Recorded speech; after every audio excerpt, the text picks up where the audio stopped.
آقا بچه ها این یه نینجا شات از این باتا رو بگیریم که دمیج شد. اینجا میزنمش.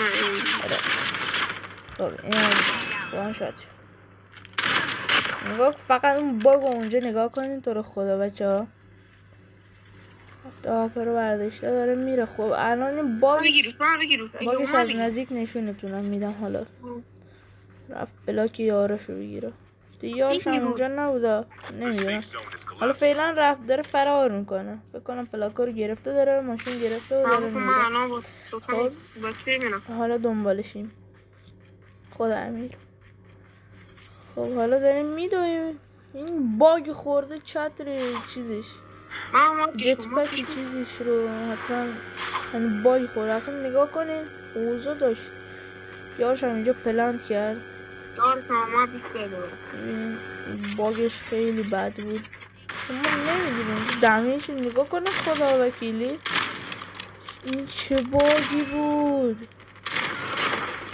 وای گلوتشون کردیم. امیرم یه 2 نفرشون هم اونجا کشت.